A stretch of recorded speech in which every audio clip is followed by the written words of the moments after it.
ሞንጆሪኖ ለፌዴራል መንግስት የድርድር ጥሪ ያቀረቡ። ሰላም ጤና ይስጥልን ውድ የኢትዮ ፎከስ ሚዲያ ተከታታዮች የዕለቱን ዜና ይዘላችሁ ቀርበናል።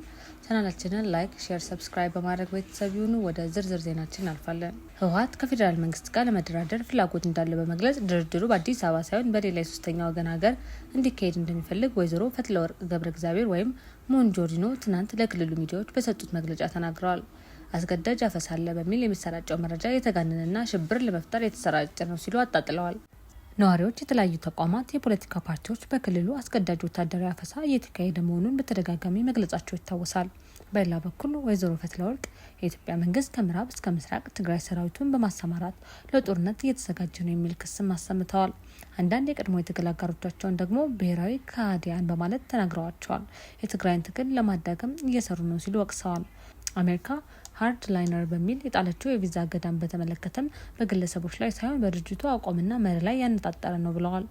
አሜሪካ በህወሓት አመራሮችና ቤተሰቦቻቸው ላይ የቪዛ እገዳ መጣሉ ይታወቃል። የአውሮፓ ህብረትም ህወሓትን በመኮነን መግለጫ ያወጣ ሲሆን ወይዘሮ ፈትለወርቅ ይህንን መግለጫቸውንና የአሜሪካንን እገዳ ሚዛን አይደለም ሲሉ ተችተዋል። የፕሪቶሪያ ስምምነትን የጣሰው የኢትዮጵያ መንግስት ነው ሲሉ በመክሰስ እኛ በትግራይ ህዝብ ጥቅም ላይ አንደራደርም ሲሉ ተደምጠዋል። በሀገር ውስጥና በውጭ የሚገኙ የትግራይ ተወላጅ ተፈናቃዮች ወደ ቀያቸው እንዲመለሱ ሁሉም ወገኖች እንዲተባበሩ የሚል ጥሪም አቅርበዋል።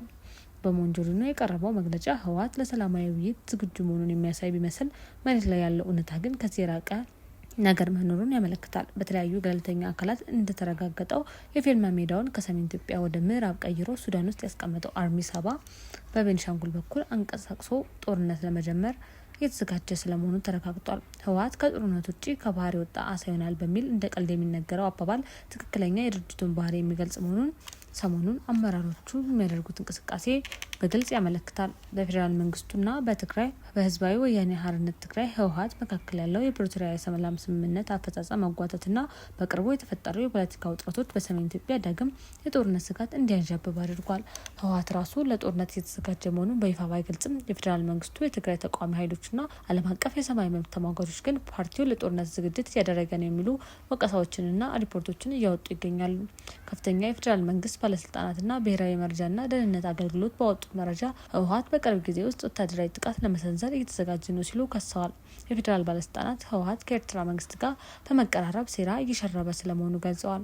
በትግራይ ክልል የሚታየው የግዳጅ ወታደራዊ ምልመላ አንዱ የጦርነት ዝግጅት መሆኑን ተመልክቷል። የትግራይ ክልል ምክር ቤት በቅርቡ የግዳጅ ወታደራዊ አገልግሎት አዋጅ መውጣቱን ተከትሎ ሂውማን ራይትስ ዋች እና የአውሮፓ ህብረት አዋጁን እንዲሰረዝ አሳስበዋል። በትግራይ የተለያዩ አካባቢዎች የወጣቶች አፈሳና አስገዳጅ ወታደራዊ ምልመላዎች እየተካሄዱ መሆኑን በስፋት ሪፖርት ተደርጓል። የትግራይ ተቃዋሚ ፓርቲዎችም ስጋታቸውን እየገለጹ ይገኛሉ። እንደ የትግራይ ነጻነት ፓርቲ፣ ባይቶናና አረና ያሉ በክልሉ የሚንቀሳቀሱ ተቃዋሚ ፓርቲዎች ህወሓት አዳዲስ ተዋጊዎችን በመመልመልና ነባር የትግራይ መከላከያ ኃይል TDF አባላትን በማንቀሳቀስ ለዳግም ጦርነት እየተዘጋጀ ነው ሲሉ ወቅሰዋል።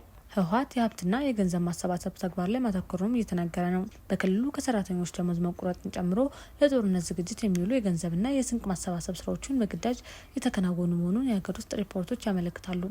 በትግራይ ነዋሪ የሆነው ደሞዝተኛ ህዝብ የአንድ ወር ደሞዝ እንዲያዋጣ፣ ደሞዝተኛ ያልሆነ ደግሞ ሌሎች ቁሳቁሶች እንዲሰጥ መጠየቁን በትግራይ የሚንቀሳቀሱ 3 ተቃዋሚ ፓርቲዎች ተቃውሞ አሰምተዋል። በሌላ በኩል በትግራይ ይቀሰቀሳል የተባለውን ግጭት ፈርተው የትግራይ ነዋሪዎች በተለይ ደግሞ ወጣቱ አካባቢውን ለቆ እየወጣ እንደሆነ ተሰምቷል። ህዝባዊ ወያኔ ሓርነት ትግራይ ህወሓት 6 ቢሊዮን ብር በማሰባሰብ ሰራተኛውን ህዝብ የአንድ ወር ደሞዙ እንዲሰጥ እያስገደደ መሆኑን አካባቢው ላይ የሚንቀሳቀሱ 3 የፖለቲካ ፓርቲዎች በጽኑ አውግዘዋል።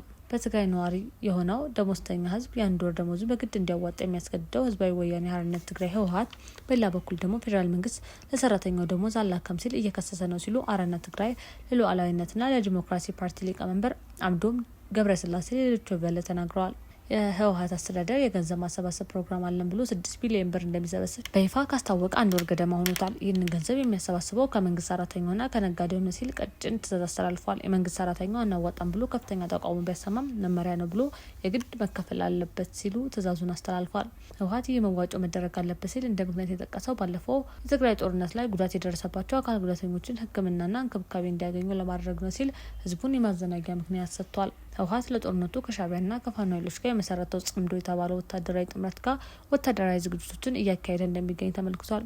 ገንዘቡን የሚያሰባስበው በዋናነት በቀጣይ ለመጀመር ላቀደው ጦርነት ነው። በትግራይ የሚንቀሳቀሱ ተቃዋሚ ፓርቲዎች ይህንን የህወሓትን ዝግጅት እርምጃ አውግዘዋል። የዕለቱን ዜና ይህን ይመስል ነበር። በሰላም ዋሉ።